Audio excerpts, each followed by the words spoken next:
The world is alive. Hello, everyone. Welcome to a quick episode. I pretty much have 20 minutes, I think, to speak. And then I will be pulled back by life again.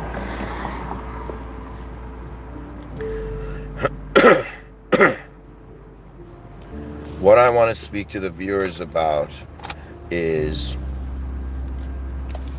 how in the past 15 minutes before I turned on the live stream,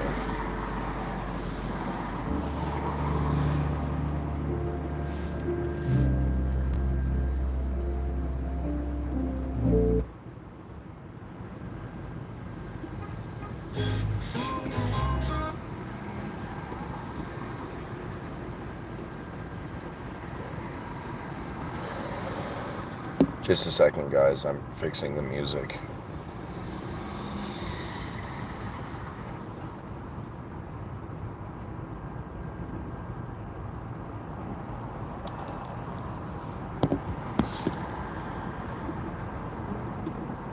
Okay, so the world is alive.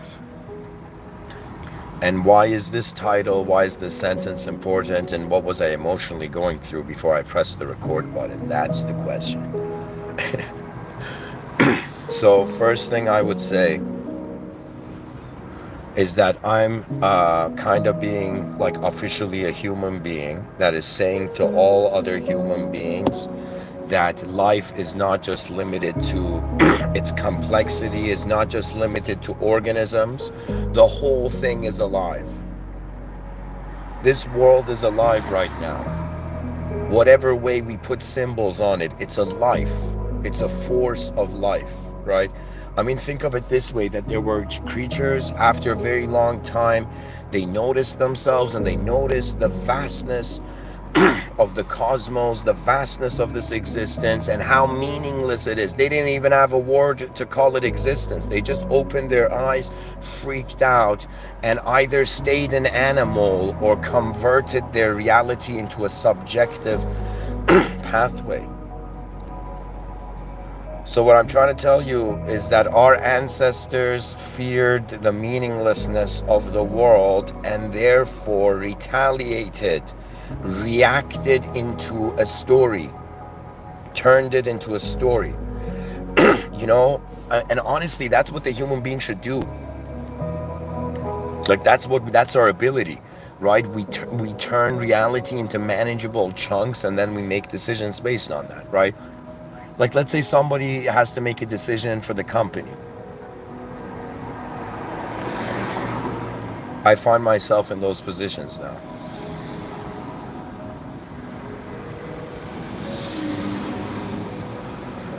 Or let's say you walk into a room of people you've never met, and just by seeing people in that room, let's say you have a character judgment.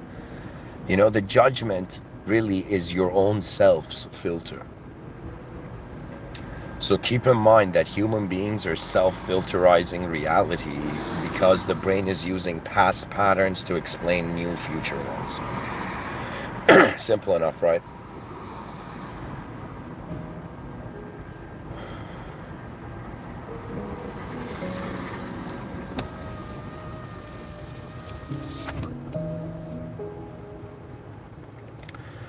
What I was going emotionally through, I guess,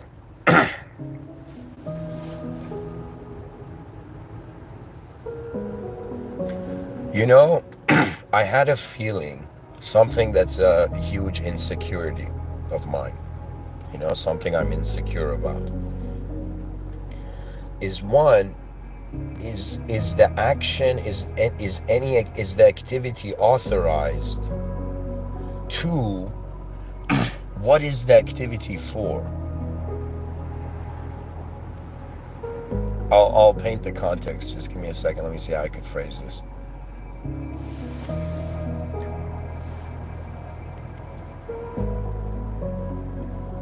All right. What I'm insecure about is that the future generations might get frightened by how the past saw them. But I thought this is one of those things that time fixes. After some point in life, it's not about self-help anymore. Like that industry is honestly like helping the people writing the self-help books, really.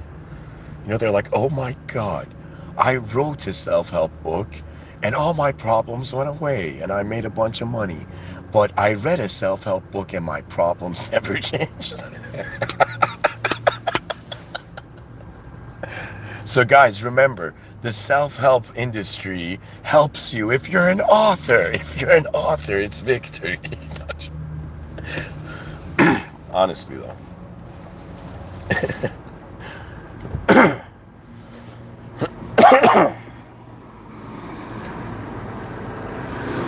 So what can the famous coughing philosopher of Toronto say?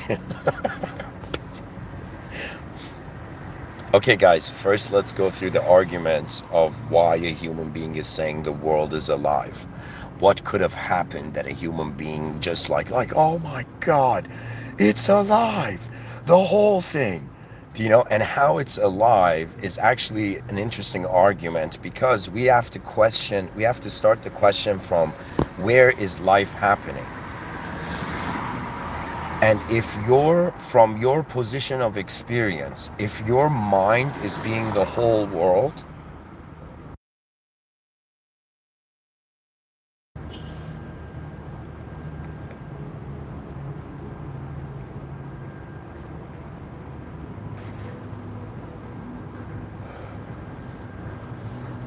I gotta go, guys. This is part one.